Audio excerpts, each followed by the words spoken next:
Now we will continue with the procedure of hypothesis testing. So first of all, we will set the null hypothesis. So we have already discussed what is null hypothesis. Null hypothesis is the hypothesis of no difference. और with the help of हम क्या null hypothesis हमने हम क्या check करते हैं, यहाँ हम लिखते हैं there is no significant difference between sample statistic and population parameter. ये हमारा null hypothesis होगा, ठीक है. For example, suppose if I want to check कि the population mean is mu naught. So here you will write H naught is the population mean is equal to mu naught. एक तो ये लिख लोगे, or you will write there is no significant difference between. अब इसका comparison किससे हो रहा है? सैंपल मीन से. On the behalf of the sample mean we have to test the population mean. So you can set the null hypothesis in two ways. Either you can write the population mean is equal to mu naught, or there is no significant difference. ये word बहुत important है, significant difference between sample mean and population. There is no significant difference between, यानी population mean और sample mean में कोई ज्यादा difference नहीं है, उनका डिफरेंस सिग्निफिकेंट नहीं है, इंपॉर्टेंट नहीं है. तो इस केस में ऑल्टरनेटिव क्या आ जाएगा? What will be the alternative?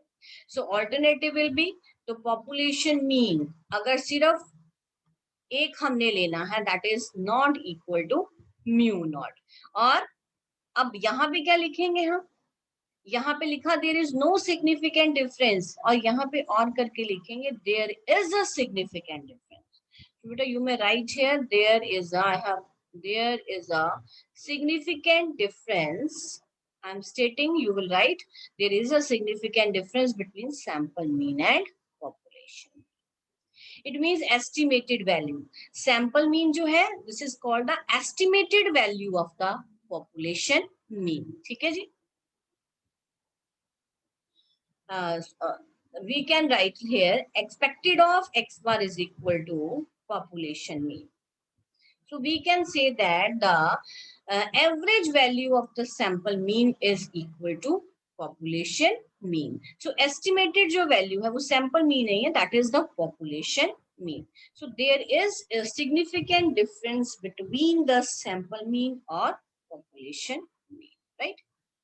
So जब नल हाइपोथेसिस सेट हो गया उसके बाद हमने सेट कर दिया alternative hypothesis. This was the number 2. अब ऑल्टरनेटिव में जब हमने ऑल्टरनेटिव सेट किया H1, you will write here और set up the alternative hypothesis H1. So इसमें कल 3 केस बताए थे. You will write here population mean, you will write here population mean is equal to mu not. That is, there is a significant difference between sample mean and population mean. There is a significant difference between sample mean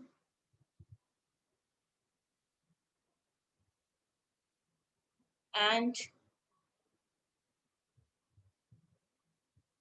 population, right? So और जब not equal to है इसको कहते हैं to tailed, bracket में लिखेंगे आप to tailed alternative. क्योंकि जब हम कहते हैं ना ए बी के बराबर नहीं है तो दो पॉसिबिलिटी आ गई, या ए बी से बड़ा होगा या ए बी से छोटा होगा. तो इसका मतलब H1 में दो पॉसिबिलिटी आ गई कि either population mean is greater than mu not और लेस देन म्यू नॉट. सो इसको कहते हैं टू टेल्ड ऑल्टरनेटिव. फिर हम लेंगे population mean greater than mu not. ये भी हो सकता है, दैट इज इसको कहेंगे right tailed alternative,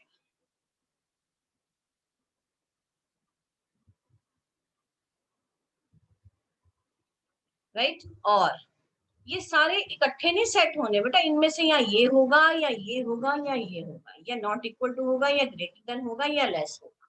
so suppose here we are taking population mean less than mu not, so this is a left tailed alternative.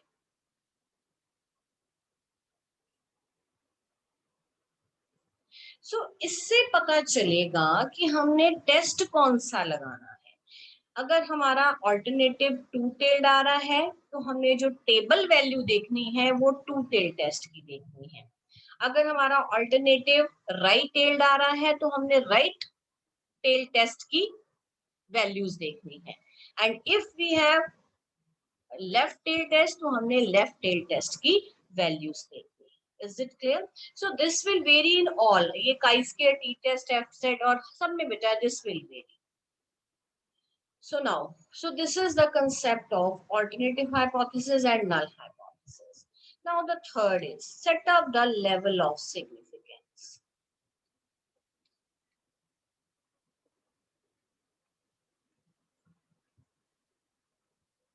So now the question is, what is the level of significance? जब भी हम sampling करते हैं ना तो sampling exact नहीं होती है, वो एक एस्टिमेशन, वो एक एस्टिमेट देता है पॉपुलेशन का। ठीक है, एस्टिमेटेड वैल्यू जो है वो किसकी प्रोवाइड करता है? पॉपुलेशन की प्रोवाइड करता है। तो जब भी सैम्पलिंग करते हैं कोई ना कोई एरर की पॉसिबिलिटी रह जाती है, तो वो जो एरर आता है सैम्पलिंग में, this is the error of sampling,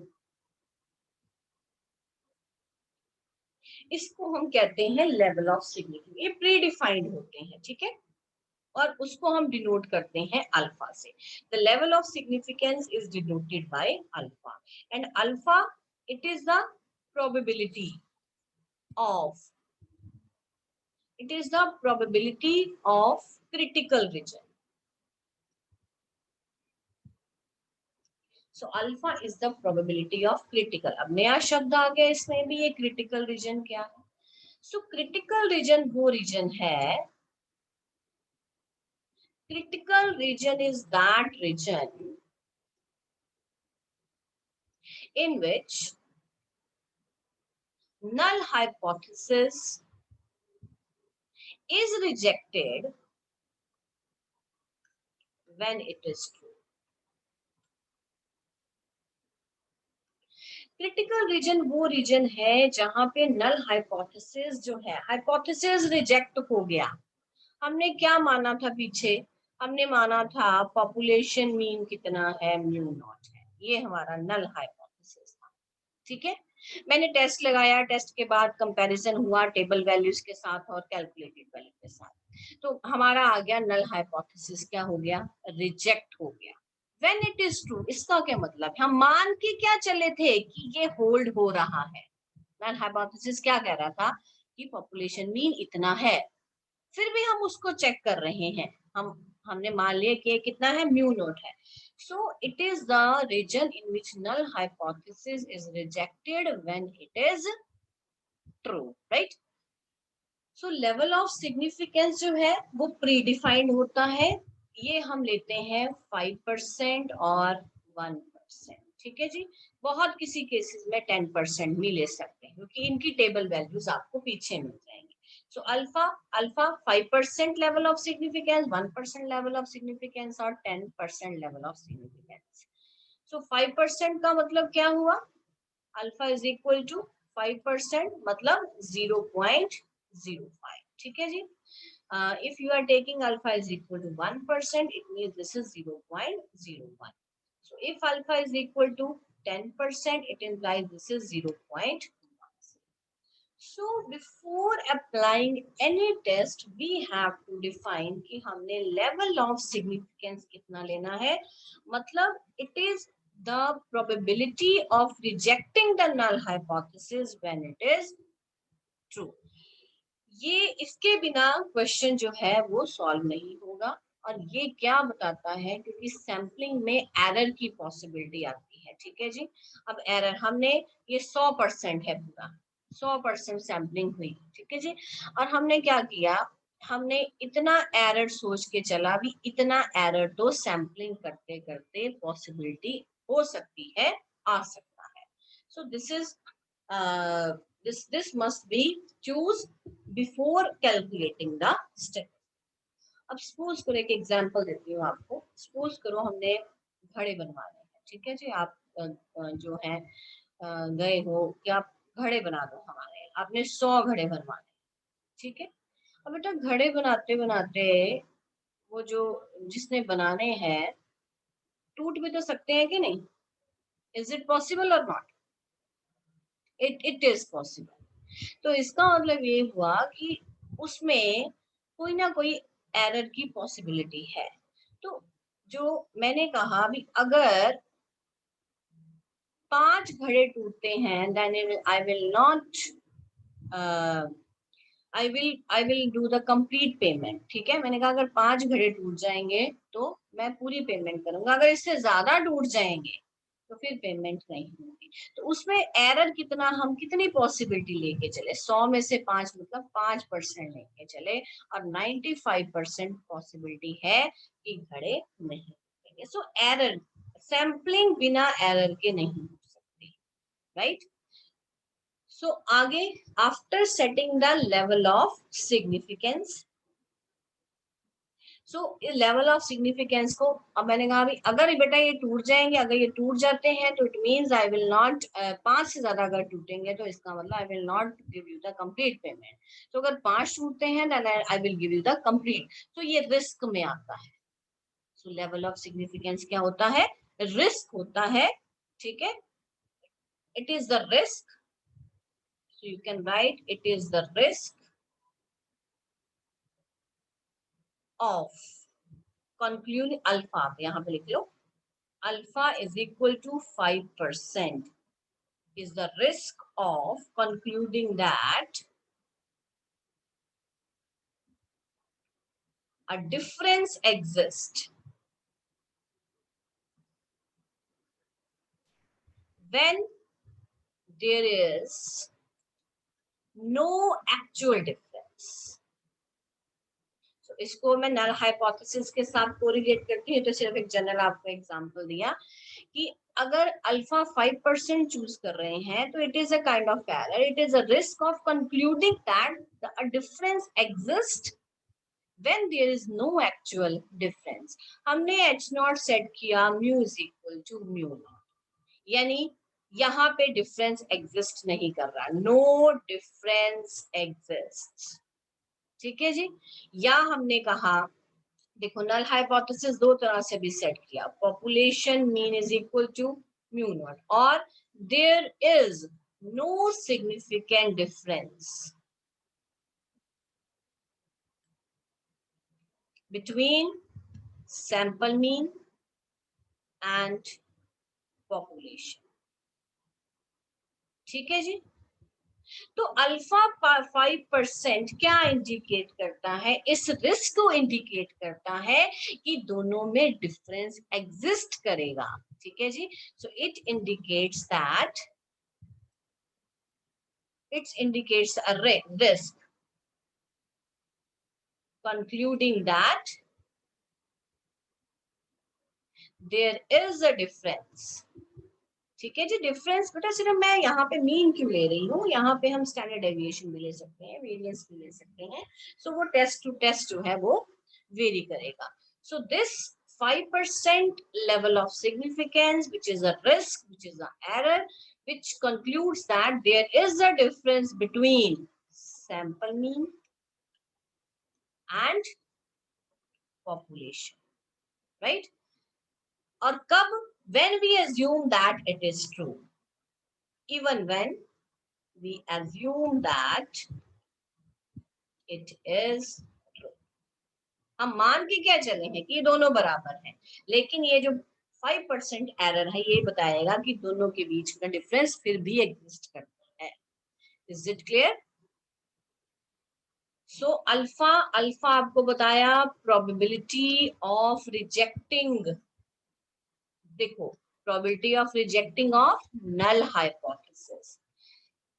Rejecting of null hypothesis का क्या मतलब हुआ? Tanvi, beta, don't switch on your video. Don't switch on the video. Just tell me, what is the null hypothesis and what is the rejecting of null hypothesis? Ma'am null hypothesis मतलब उसकी new की value बिल्कुल उसके equal होगी, rejecting मतलब हम उसको reject कर रहे हैं, मतलब उसको इक्वल नहीं ले रहे हैं, बिल्कुल रिजेक्ट कर दे रहे हैं। मैंने दो तरह से नल हाइपोथेसिस बताया, एक तो एग्जांपल दिया ना बेटा, देखो जो जनरल जो पर्टिकुलर एग्जांपल है वो population mean is equal to mu naught है। अगर हम उसको जनरलाइज करें तो वो ये है, there is no significant difference between the population parameter and statistic. तो यहाँ पे पर्टिकुलर हमारा स्टैटिस्टिक्स कौन है? कल हमने बात की थी, दो तरह के टर्म्स होती हैं, एक स्टैटिस्टिक होता है, एक पैरामीटर होता है, ठीक है। और स्टैटिस्टिक्स यहाँ पे एक्स बार है, यहाँ पे क्या है? म्यू है। सो दोनों के बीच का जो डिफरेंस है वो सिग्निफिकेंट नहीं है। तो अगर मैं ये वर्ड लिख दूं रिजेक्टिंग ऑफ नल हाइपोथेसिस, तो इसका मतलब क्या हुआ कि मैम वो सिग्निफिकेंट हो जाएगा। हाँ, दोनों के बीच का डिफरेंस क्या है? सिग्निफिकेंट है। When it is true, when null hypothesis is true. So ऐसे इस जितना भी एरिया इसके अंडर आएगा तो वो कौन है? वो अल्फा है। मैं नॉर्मल में बताती हूँ आपको, नॉर्मल डिस्ट्रीब्यूशन में, ठीक है बेटा, fine, thank you. So normal distribution में when we are talking about the critical region,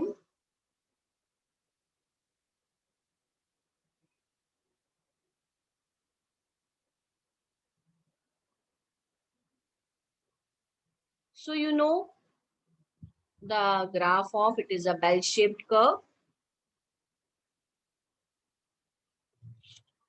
Just a minute.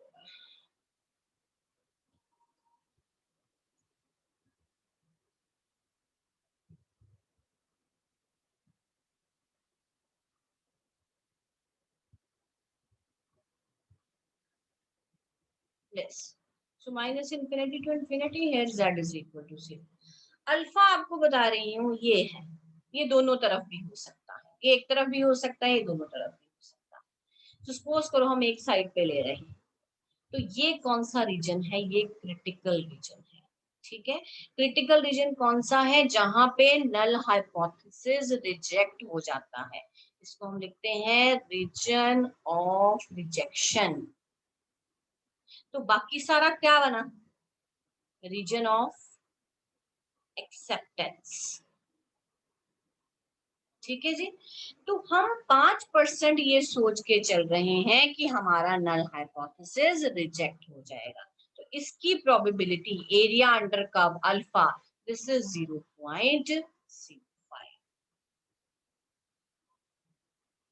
So alpha, it is the probability of rejecting null hypothesis when null hypothesis is true. So अगर हम बात करें, so alpha, it is the probability of the critical region, x belongs to w under h naught. ये formula होता है statistics में level of significance का। So what does it mean? It means आपके पास सपोज करो ये जनरलाइज कर रही हूँ, this is not about normal, ये एक पूरी सैंपल स्पेस है, ठीक है। उसमें एक ये एरिया है जिसका नाम है क्रिटिकल रीजन, ये उसका कॉम्प्लीमेंट हो गया। जैसे ये अगर ये W है तो ये सारा क्या हो गया? W कॉम्प्लीमेंट, ठीक है। तो X कहाँ पे आ रहा है मेरा? X यहाँ पे आ रहा है, X उस रीजन में आ रहा है, और किसके किसके under? Under H naught. H naught क्या लेके चल रहे हैं? Null hypothesis is true.